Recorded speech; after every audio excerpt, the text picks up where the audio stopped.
For fans of Joe Abercrombie and R.F. Kuang, an assassin kills the king and then must escape with her captor. I was hooked by the social media premise and all the ads I saw for this, and I just finished reading Evan Leikman's Anji Kills the King.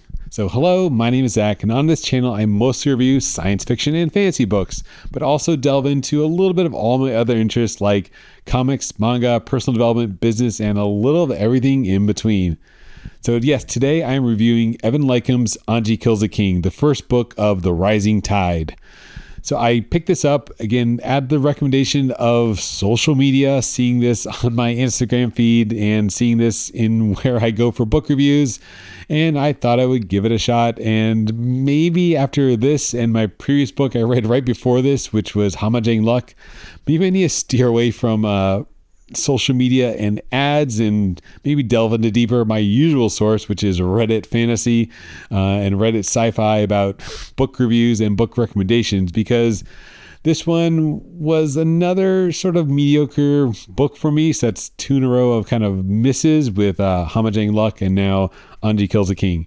So yeah, what's the main plot of the book? As the kind of title he goes into it, it's not too much of a spoiler because it happens literally in chapter 1, but Anji kills the king. So the first chapter establishes this kind of fantasy-ish world, sort of a low magic fantasy, which is maybe where the Joe Abercrombie parallel comes in.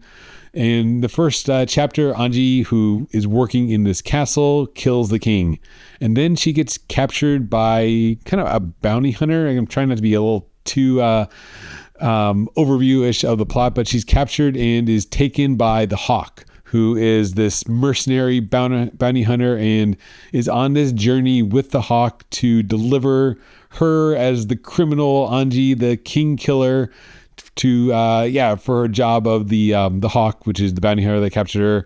And it becomes sort of a road travels kind of story of the two as they bicker and fight on the road. And yeah, that's I guess where my criticism would start, and what maybe didn't work so well for me is that it's more of a road travelogue, and the plot ended up becoming a little predictable because I guess I could sort of see where this was going, and the ending wasn't that much of a twist, but you sort of see this relationship start to develop where her captor and the captee, Anji, they sort of start developing an understanding, and we learn about the characters, each other, through the events that perspire along their trip to deliver Anji to her justice for killing the king to fulfill the contract.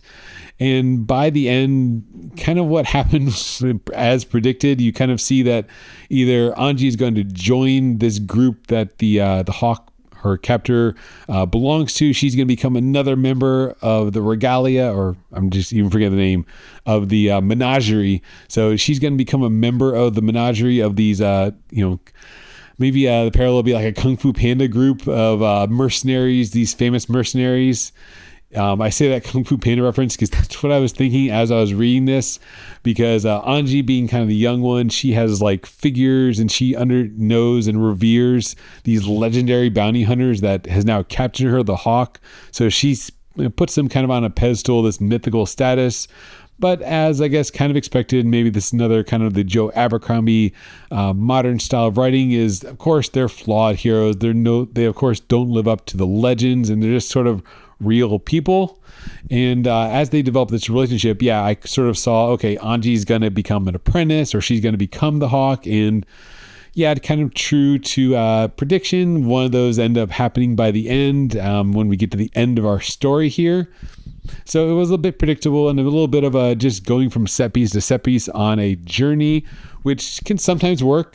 Speaking of Joe Abercrombie, I loved The Devils, which was definitely kind of a travel journey, a very common fantasy trope of a group on a quest, and on their quest things happen along the way, but just felt very just formulaic and going from spot to spot and face a thing here, move on to the next one, to have a little bickering, understanding, and these enemies become friends, and she gets Stockholm syndrome from her captor and starts liking her and taking care of her, and they develop this sort of mentor-mentee relationship towards the end. So that plot and the characters were nothing super special, and that's, I guess, my criticisms. But what I did like, this actually wasn't too horrible. I finished it. I wouldn't say I had the greatest time, but I didn't definitely have a bad time. So it did scratch that fantasy itch. It is a fantasy novel, and I like that the world building had a little depth to it.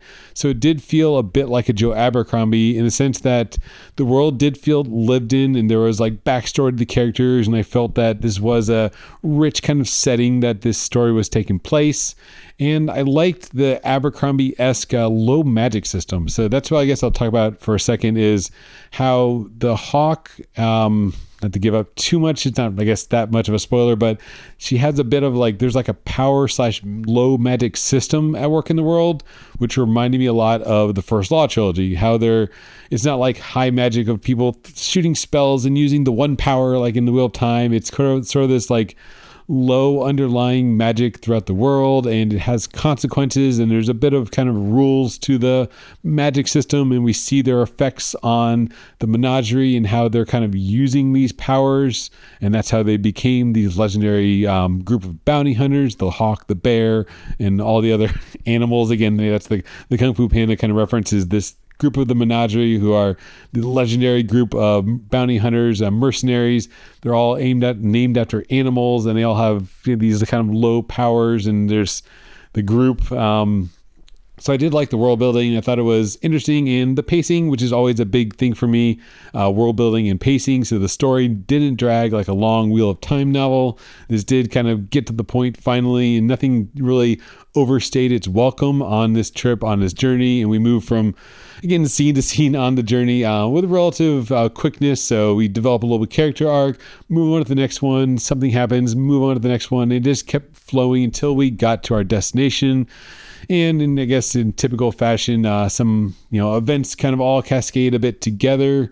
But maybe another slight negative, there wasn't like multiple POVs, so we didn't have like a epic fantasy story where you have 4 or 6 viewpoints all converging at the end, like Sanderson or Wheel of Time or any of the other, or an Abercrombie, where you have multiple POVs and they sort of weave together by the end and everything comes cascading together with a Sanderlanche. No, this was more just the main POV, so that's, for you, it might be a positive. For me, it was maybe a bit of a negative because it was always mostly from the Hawk and Anji's point of view, and they're on this journey together. So we are, better for worse, stuck with them through the whole journey throughout the book. But we do make it to the end, and yeah, like I said, the twist or the ending comes together where things happen, and Anji sort of grows a little bit in character, and events happen to kind of set up the rest of this, because this is the first book of, I guess, probably a trilogy. This is the Rising Tide book 1, so I'm sure there's going to be a Rising Tide book 2, and we'll see what happens next in this saga of Anji and the menagerie, and what is all going on in this new world without a king, and kind of the factors at play. Because by the end, we are kind of revealed a little bit to some of the larger plot that is going on and what is driving some of these actions. So it does sort of open up at the end, and we get some revelations to the larger world and the larger politics of this fantasy medieval sort of kingdom and what is to come next. So it's worth maybe checking out if you're into, again, female-led fantasy stories with a strong female lead as she endures her trials and works to become an assassin's apprentice throughout the story. So my overall review, I guess I would give it like a 3.5 out of 5. So it wasn't, 3.5. It was slightly above average to me, where 3 was like just a meh. This was, it was all right, but it wasn't something I would probably reread. And I don't know if I'd check out book 2 of The Rising Tide unless I see it heavily talked about on Reddit or Goodreads with really positive reviews and how things turned around after this first book for anyone that gave both of them a try. So thanks for watching and listening to this review of Evan Leikman's Anji Kills a King, book 1 of The Rising Tide. Thanks for watching and have a great day.